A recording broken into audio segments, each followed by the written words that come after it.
Physics वाला के app पे बहुत सारे क्वेश्चन अवेलेबल है, वो मैंने सारे के सारे किए, कुछ भी नहीं छोड़ा।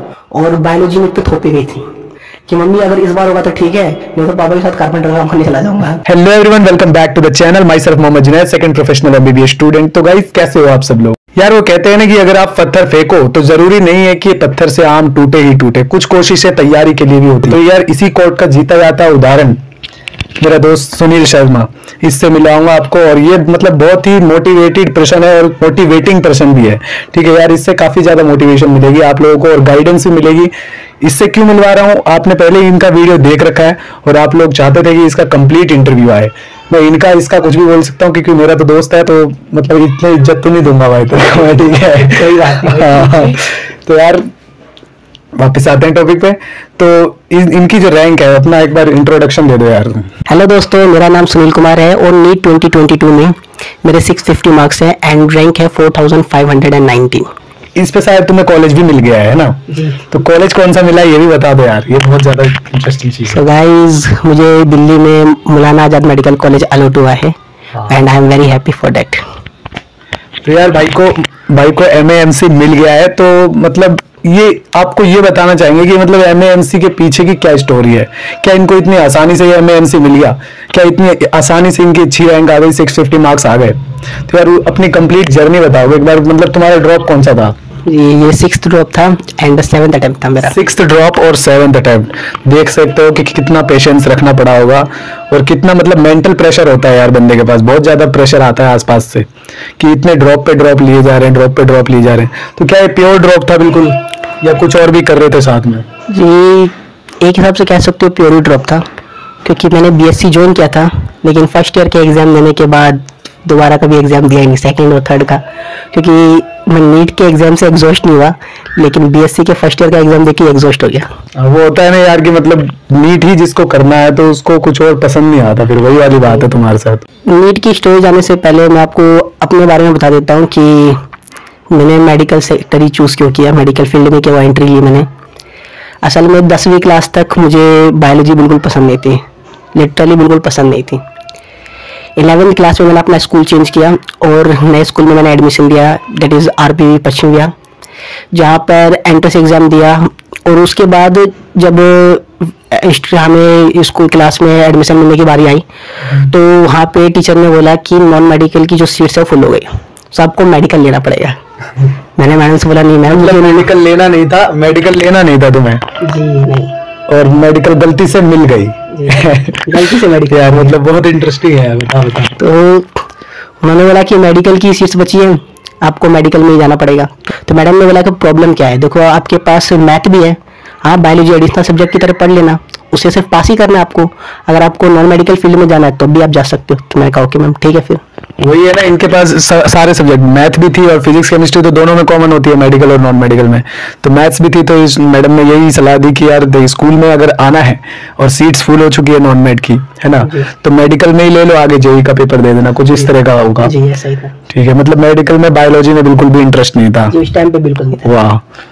उसके बाद क्या हुआ कि मैं जब स्कूल में आ गया तो 2 महीने तक मैंने बायोलॉजी पढ़ ली।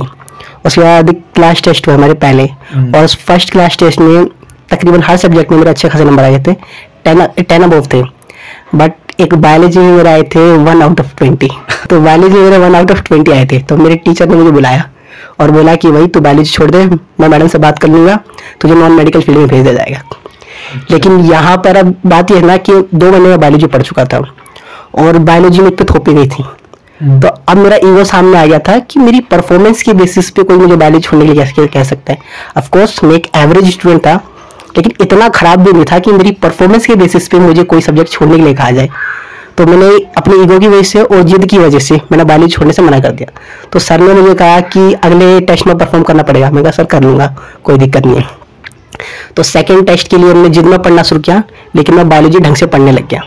तो सेकेंड टेस्ट में मेरे नंबर आराम से आ गया, मैं पास हो गया। तो टीचर ने उसके बाद मुझे कुछ नहीं कहा।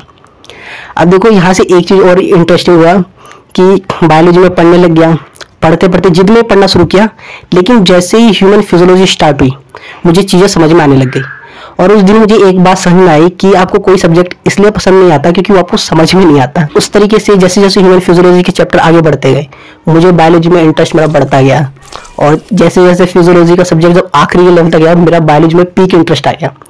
और इसका एक सबसे बड़ा ड्रॉबैक क्या हुआ कि मेरा मैथमेटिक्स से इंटरेस्ट घटता गया। इसका एज ए रिजल्ट 12th की प्री बोर्ड के मैथमेटिक्स में मैं फेल हो गया। मेरे नंबर ही नहीं आए इसमें, लेकिन मेरे पेरेंट्स बहुत सपोर्टिव थे। पेरेंट्स टीचर मीटिंग हुई थी, मेरे पापा आए थे, लेकिन मेरे पापा ने मुझे बोला कोई बात नहीं, फाइनल में पास हो जाएगा, कोई दिक्कत नहीं है। यार ये मतलब बहुत इंटरेस्टिंग स्टोरी थी। एक मतलब बायो लेनी नहीं थी और बायो मिल गई, और मैथ्स में इंटरेस्ट था, बायो में नहीं था, बायो में इंटरेस्ट डेवलप हो गया और मैथ चली गई। मतलब किस्मत से ही तुम्हें बायो मिल गई और किस्मत से ही आज तुम यहाँ पे हो एक तरह से। तो ये तो हो गई 12th की अपनी स्टोरी। इसके बाद में ड्रॉप में क्या क्या गलतियां हुई जिसकी वजह से इतने ड्रॉप्स लेने पड़ गए?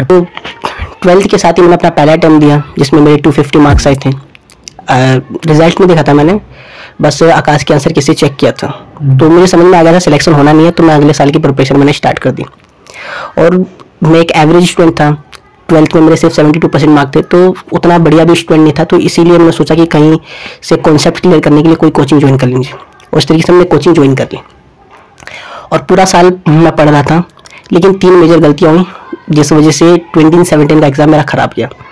उनमें से पहला मिस्टेक था फ्रॉम इंस्टीट्यूट, मेरा सिलेबस टाइम पे नहीं हुआ। जैसे कि 11th उन्होंने 5 महीने करवाई और 12th 2 महीने में ख़त्म कर दी, तो ऐसा लगा जैसे कि 12th तो सर के ऊपर से गई हो, क्रैश कोर्स ज्वाइन कर लिया मैंने। उसके बाद दूसरी गलती मेरी खुद की तरफ से हुई।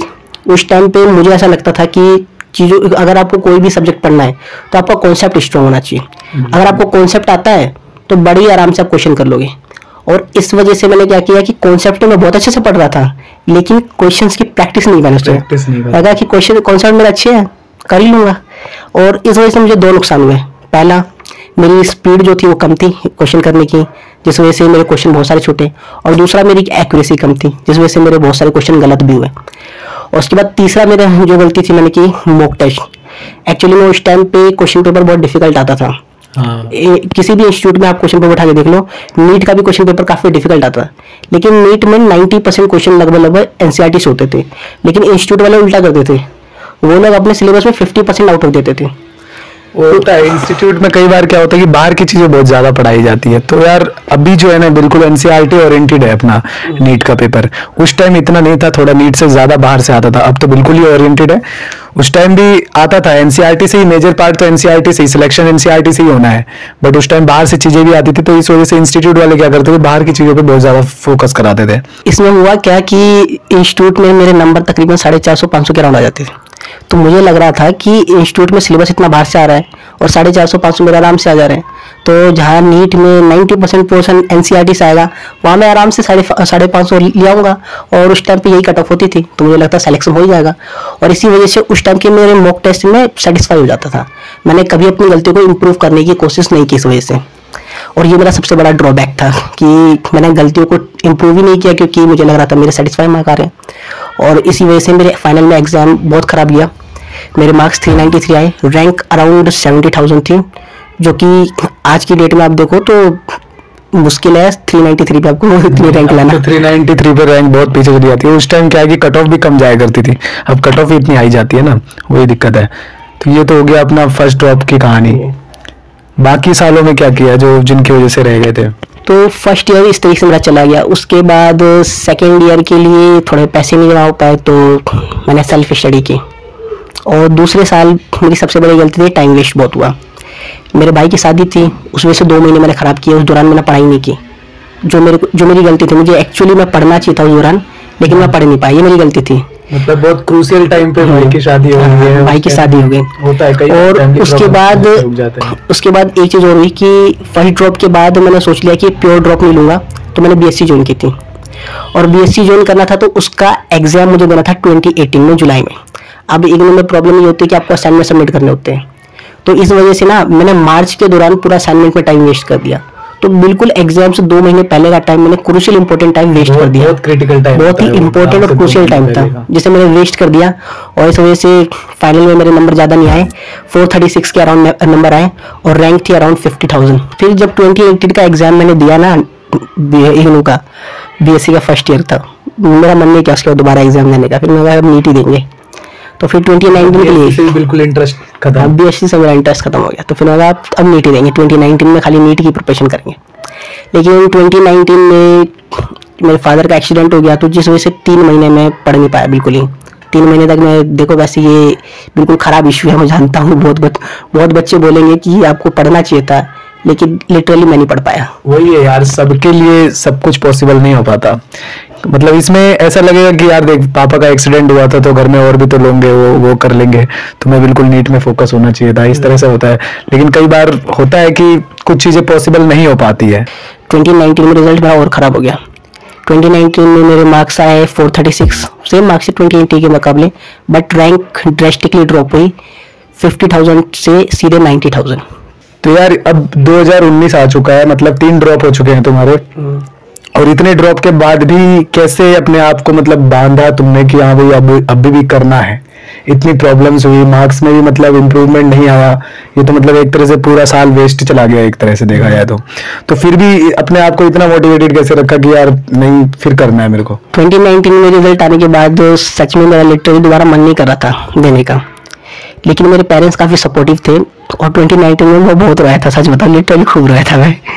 मुझे रोता हुआ देख के मेरे पेरेंट्स तो मुझे बोला क्या हो गया, मैं कहा कि फिर रह गया, कहा तो क्या हो गया, जिंदगी में सफलता और असफलता हाथ में आती रहती है, कोशिश करना कभी नहीं छोड़ना चाहिए। तो उनकी बातों से मैं बहुत मोटिवेटेड रहता हूँ, और उन्हीं की वजह से मैंने फिर 2020 के लिए वापस से प्रिपरेशन स्टार्ट की। मैंने फिर दोबारा कोचिंग ज्वाइन की कि 2020 की प्रिपरेशन के लिए। पैसों की जो भी थी कहीं ना कहीं से मेरे पेरेंट्स ने उसका जुगाड़ कर ही लिया, सब कुछ अच्छा जा रहा था।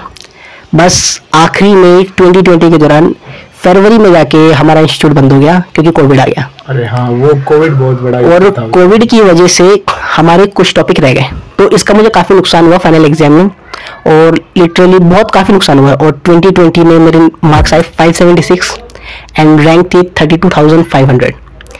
इम्प्रूवमेंट काफ़ी हुई, लेकिन शायद जो थोड़ी बहुत चीज़ें रह गई उस वजह से मेरा सिलेक्शन नहीं हो पाया उस बार। अब मतलब अंदर से मोटिवेशन आ रहा होगा कि नहीं, इतने ड्रॉप भी ले लिए हैं, मार्क्स भी इंक्रीज थोड़ा तो हो ही रहा है, काफी सुधर गया पहले से, तो एक बार और ले लेते हैं, ये सोच के तुमने एक और बार ले लिया होगा। जब मेरे 2020 में 576 आए, काफ़ी क्लोज आ गया स्टेट रैंक से। स्टेट कोटा से मेरा OBC कैटेगरी है, तो स्टेट कोटा में मेरे बिहार से 587 पे, शायद 586 या 587 पे उस साल कॉलेज बंद हुआ, तो 11 मार्क्स के अराउंड में रह गया था। तो मेरे पेरेंट्स ने बोला कि काफ़ी क्लोज आ गया है, गिव एक ट्राई और दे दूँ। फिर इसीलिए मैंने दोबारा से एक ट्राई और किया, और मेरा अच्छा, और मार्क्स काफ़ी अच्छे आए थे मेरे, तो एक अंदर से थोड़ा सा मोटिवेशन भी था कि yes I can do it. NEET 2021 के लिए मैंने फिर से प्रिपरेशन स्टार्ट की, तो मुझे लगा कि इस बार तो सिलेक्शन हो ही जाएगा। इस बार वंस अगेन वही कोविड आ गया था, तो इस बार कोविड की वजह से बहुत प्रॉब्लम आई, सेविंग्स खत्म हो गई, तो इस बार मैं फिर दोबारा सेल्फ स्टडी पे आ गया। मैंने कुछ नहीं किया, पर ढंग से पढ़ाई की दोबारा से। लेकिन फिर क्रूशियल मोमेंट पे मुझे दिक्कत आ गई, और मुझे 3 महीने के लिए गाँव जाना पड़ा, वही बिल्कुल लास्ट टाइम पे। मैंने बिल्कुल जब नीट होने वाला था, जून, जुलाई और अगस्त, ये 3 महीने में गाँव रह गया। 21 अगस्त को मैं गाँव से वापस दिल्ली आया, और एग्जाम के लिए सिर्फ 22 दिन के आसपास बचे हुए थे। उन 22 दिनों में मैंने वापस प्रिपरेशन की। आप में से बहुत बच्चे बोले 3 महीने गाँव चले तो क्या हो गया, गाँव में पढ़ सकते थे आप। हाँ। तो मैं आपको बता दूं, हमारे गाँव में उतनी फैसिलिटीज नहीं है, और दूसरा एक ये भी है कि माहौल भी चेंज हो गया था, और गाँव में जो जरूरी काम था उस वजह से मैं हमेशा इधर उधर रहता था, तो उस काम की वजह से मेरे को पढ़ने का टाइम बहुत कम मिलता था गाँव में। मैक्सिमम मैं गाँव में जाए 2 या 3 घंटे पढ़ पाता था, और बाकी टाइम में इधर उधर रहता, बिजी रहता था अपने काम में। 2-3 घंटे में तो पॉसिबल है नहीं, और 2-3 घंटे में आप समझ सकते हैं कितना हो सकता है, तो ज़्यादा कुछ हुआ नहीं। तो 3 महीने में जो गांव में रहा, उस वजह से मेरा ड्रेस्टिकली परफॉर्मेंस गिरा। आखिरी के 20-22 दिन बचे थे जो वापस में दिल्ली आया काम खत्म होने के बाद, और उसमें मैंने अपनी पढ़ाई वापस से स्टार्ट की, लेकिन ज़्यादा कुछ खास नहीं हुआ। और 2021 में मेरे नंबर आए 536, और रैंक गई 55,000, जो बिल्कुल ही बहुत बुरी हुई। ये तो मतलब बहुत ज्यादा गलती हो गई यार, 32K पे आ गया था और फिर वापस 50K पे पहुंच गया। मतलब ये तो सच में वो 3 महीने क्या इतना जरूरी था, मतलब कि नीट भी छोड़ दे। वो बहुत ही जरूरी काम था, मान सकते हो कि इतना जरूरी कि मेरे को नीट छोड़ना ही पड़ रहा। कोई जाना जरूरी था बहुत ज़्यादा, वरना कोई नहीं जाता है ऐसे ज़रूरी काम में अपने एग्जाम को छोड़ के। जरूरी था इसलिए जाना पड़ा मुझे गाँव। जब नीट 2021 मेरा ख़राब हो गया तो मेरे पेरेंट्स को भी पता था कि हाँ कि गांव की वजह से 3 महीना ख़राब हो गया, तो उन्होंने बोला कि एक बार और ट्राई करके देख ले। तो फिर मैंने सोचा कि ड्रॉप बहुत हो गया यार, अब कितना ट्राई करूँगा। लेकिन और अंदर से बहुत गुस्सा भी आ रहा था मेरे को खुद पे कि इतना ड्रॉप ले लिया, अभी तक सिलेक्शन नहीं हुआ। फिर मैंने कहा कि चलो कोई नहीं, एक फाइनल अटेम्प्ट देते हैं, इस बार आखिरी होगा तो ठीक है, वरना फिर छोड़ दूंगा। ये मैंने इस बार सोच लिया था। मैंने अपनी मम्मी को भी बोल दिया था कि मम्मी अगर इस बार होगा तो ठीक है, नहीं तो पापा के साथ कारपेंटर का काम करने चला जाऊंगा। सच में लिटरली। तो अगर सिलेक्शन चाहिए तो ये बिल्कुल अंदर से मानना पड़ेगा कि नहीं बस हो गया, ये फाइनल है।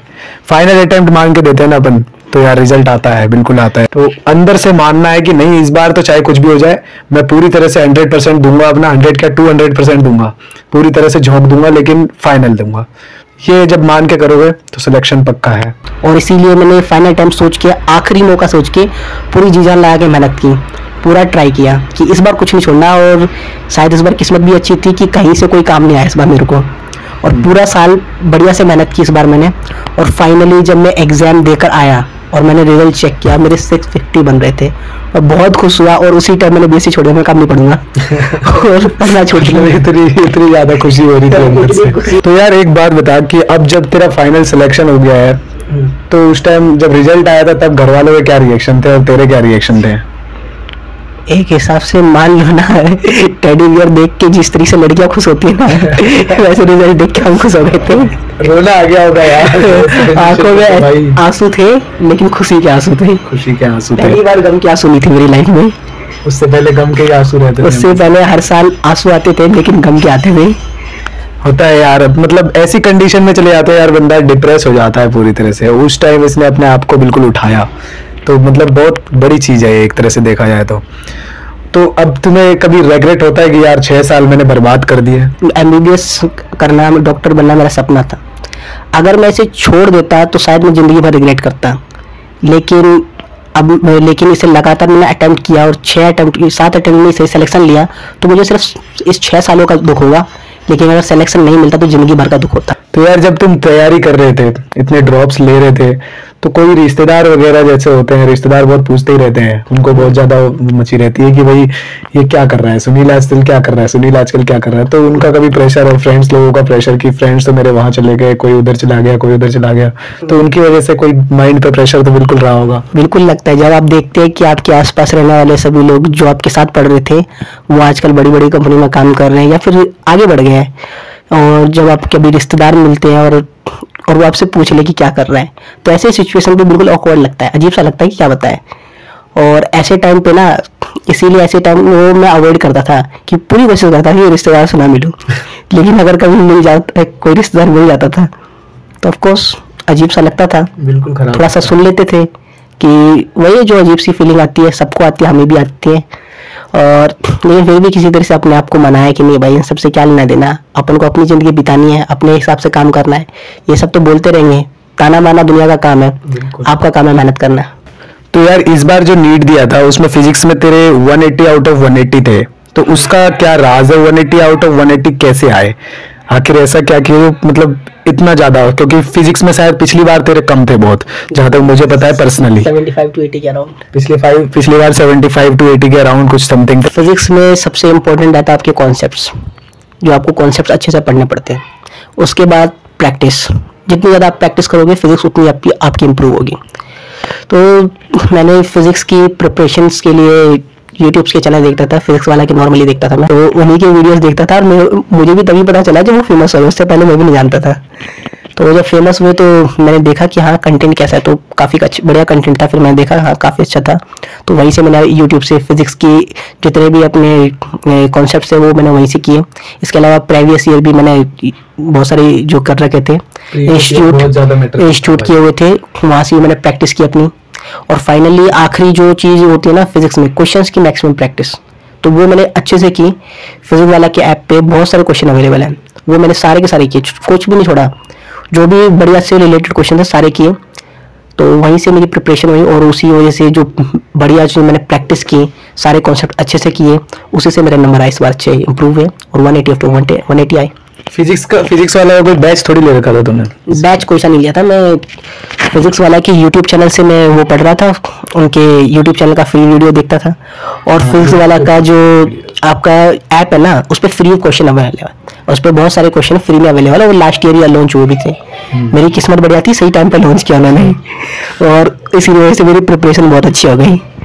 यार फिजिक्स में ऐसा है ना कि मतलब एक बार कंसेप्ट बिल्ड हो जाता है ना, और उस पर अगर अच्छे खासे क्वेश्चन लगा लिए तो उसके बाद क्वेश्चन आराम से बनते हैं, मार्क्स आते हैं। ऐसा नहीं है कि आप वो कंसेप्ट ही भूल जाओ। कंसेप्ट एक बार समझ में आ जाता है ना सही से, तो दोबारा उस पर ध्यान नहीं देना पड़ता है।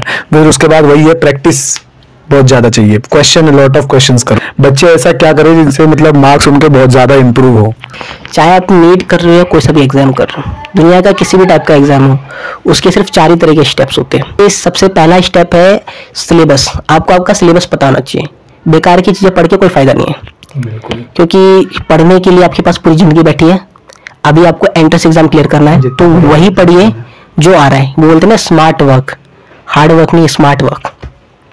तो यार इसमें नीट क्या है कि नीट मतलब ऐसा एग्जाम है ना, ये नॉलेज नहीं चेक कर रहा है आपकी, ये देख रहा है कि उस 3 घंटे में आप अपने आप को कैसे एक्सप्रेस कर रहे हो, कि कितना जो जितना भी तुम्हें आता है वहां पर उस पेपर में तुम कैसा परफॉर्म कर रहे हो, वो इम्पोर्टेंट है। और जो भी सिलेबस है उसे आपको डीपली पढ़ना पड़ेगा, डीपली अंडरस्टैंड करना पड़ेगा। रटना नहीं है, चीजों को पढ़ना है, समझ के पढ़ना है। सेकंड है, आपने जो भी टॉपिक या जो भी चैप्टर पढ़ा, उसके हर टॉपिक के आपको क्वेश्चन करने हैं, मैक्सिमम जितने कर सको। लिमिट नहीं रखनी कि मुझे इस चैप्टर के इतने क्वेश्चन करने हैं या इतने करने हैं। आपके टाइम टेबल के अकॉर्डिंग आप जितने क्वेश्चन कर पा रहे हो उतने आप ट्राई करो। मैं तो कहूंगा कि हर तरह के जितने भी टाइप के क्वेश्चन आपको जहां से भी मिल रहे हैं, जिस भी प्लेटफॉर्म से मिल रहे हैं, वहां से करिए और सभी टाइप के क्वेश्चन करिए। इससे क्या होगा, आपकी दो चीजें होने वाली, जो मैं आपको पहले भी बता चुका हूँ, मेरी गलतियां हुई थी। स्पीड बढ़ेगी आपकी क्वेश्चन करने की, और दूसरी आपकी एक्यूरेसी इंक्रीज होगी। क्योंकि अगर आपको 3 घंटे में 180 क्वेश्चन करने हैं तो आपकी स्पीड अच्छी होनी चाहिए, और वो आपको तभी मिलेगी जब आप क्वेश्चंस की प्रैक्टिस करेंगे। टाइम मैनेजमेंट बहुत मैटर करता है। तो वो टाइम मैनेजमेंट की वजह से ही होता है। उसके बाद आता है आपका तीसरा स्टेप, मॉक टेस्ट। आपको इंडिविजुअल चैप्टर के मॉक टेस्ट देने हैं, और साथ ही साथ पूरे सिलेबस के, होल सिलेबस के कम से कम कोशिश करो कि 10 मॉक टेस्ट दे सको। कम से कम मिनिमम ट्राई करो कि 10 दे सको। उसके अलावा बाकी आपकी अपनी स्ट्रेंथ, आप जितने दे सको। मॉक टेस्ट देने से आपको 2 प्रॉफिट होगा। सबसे पहला, आपकी गलतियां आपको पता चलेगी कि आप कौन सी गलतियां कर रहे हो, चैप्टर में आप कहाँ से गलतियां कर रहे हो, कौन से चैप्टर के आप कॉन्सेप्ट भूल गए हो। साथ ही साथ आपको टाइप ऑफ मिस्टेक्स भी पता चलेंगे कि आप किस किस तरह की मिस्टेक्स कर रहे हो। सिली मिस्टेक्स भी आपको वहां से पता चल जाएगी। और दूसरा जो प्रॉफिट होगा आपको, वो होगा टाइम मैनेजमेंट। क्योंकि देखिए, एक्चुअल में एग्जाम के टाइम पे और घर में बैठना, दोनों में डिफरेंस है। तो 2 चीजें होगी। नॉर्मली जो क्वेश्चंस भी लगाते हो ना, तो उसको टाइम के साथ क्वेश्चंस को लगाया करो। तो ये सारी चीजें होने के बाद भी बहुत बच्चे मुझे बोलते सर ये सारी चीज तो मैंने भी की है, फिर भी मेरा सिलेक्शन नहीं हुआ। तो चौथा और आखिरी और इम्पोर्टेंट स्टेप सब भूल जाते हैं, और वो 4th स्टेप है एरर, मिस्टेक्स को एनालाइज करना। आपने जो भी चीजें की है ना अभी तक, इन सभी चीजों में आपको एरर्स मिले होंगे, गलतियां मिली होगी। उन एरर्स और गलतियों को लिख के रखो, और जब अगली बार आप कोई क्वेश्चन अटेम्प्ट कर रहे हो तो याद करना कि ये गलतियां मैंने की थी, और उस क्वेश्चन में वो नहीं अटेम्प्ट करनी। जब बार बार आप अपनी गलतियों को चेक करते रहोगे क्वेश्चंस पे, तो धीरे धीरे आपको आदत हो जाएगी, और वो ही गलतियां जो आप पहले कर चुके हो वो आपकी दोबारा नहीं होगी। इस तरीके से आप जैसे जैसे मॉक टेस्ट देंगे, आपके एरर कम होते जाएंगे और आप इंप्रूव करते जाएंगे। और इन एरर में जो सबसे बड़ी गलती होती है ना, वो सिली मिस्टेक्स की होती है, तो वो भी आपको पता चलेगी। कई बार सिलेक्शन तक हो जाती है। तो सिली मिस्टेक्स ही होते हैं, तो वो सारी चीजें आपको तभी पता चलेगी जब आप मॉक टेस्ट देंगे। वैसे आप नॉर्मली कितना भी ट्राई करें, आपको कुछ समझ में नहीं आएगा कि कहाँ गलतियां की है। और इन मिस्टेक्स को डेफिनेटली एनालाइज कीजिएगा, क्योंकि यही आपकी रैंक इंप्रूव करेगी। अगर आप इसे एनालाइज नहीं करेंगे तो आप कितना भी पढ़ लें, एग्जाम में भी आप वही गलती करके आएंगे। सो गाइस, वीडियो को अब एंड करते हैं। इसमें क्या है कि आपने सीखा कि यार स्ट्रेटजी अच्छी सी बनाओ प्रिपरेशन की, और मतलब स्ट्रेटजी बनाने में ऐसा नहीं है कि टाइम वेस्ट कर रहे हैं बहुत ज्यादा। टारगेट सेट करो, उसको अचीव करो, और मैक्सिमम क्वेश्चन प्रैक्टिस बहुत ज्यादा करो, और वो भी टाइम के साथ। टाइम लिमिट लगा के करोगे तो उससे फायदा होगा। और मॉक टेस्ट ज्यादा से ज्यादा दो, और उससे ज्यादा जरूरी है कि उस टेस्ट को एनालाइज करो। एनालाइज करने के बाद जो गलतियां हुई है वो गलतियां दोबारा नहीं होनी चाहिए। और टेस्ट जो दे रहे हो ना यार, बिल्कुल ईमानदारी से देना है। ये नहीं कि यहाँ पर टेस्ट दे रहे हो और बगल में एनसीईआरटी खुली हुई रखी हुई है, वैसे नहीं। और ऐसा भी नहीं करना है, वो बिल्कुल टाइम स्टैम्प के साथ टेस्ट देना है। ऐसे दो जैसे फाइनल एंट्रेंस एग्जाम ही हो। हाँ बिल्कुल, नीट समझ के टेस्ट देना हो, उससे काफी ज्यादा इंप्रूवमेंट होगी तैयारी में और सिलेक्शन हो जाएगा। Best of luck. तो वीडियो को लाइक कर देना, वीडियो अच्छी लगी हो तो, और जो कुछ सीखने को मिला हो तो, और चैनल को सब्सक्राइब करना, और कमेंट में जो पूछना है पूछ लेना। तो guys best of luck, thank you for watching. कुछ बोलना चाहोगे? Best of luck the future doctors. Best of luck the future doctor.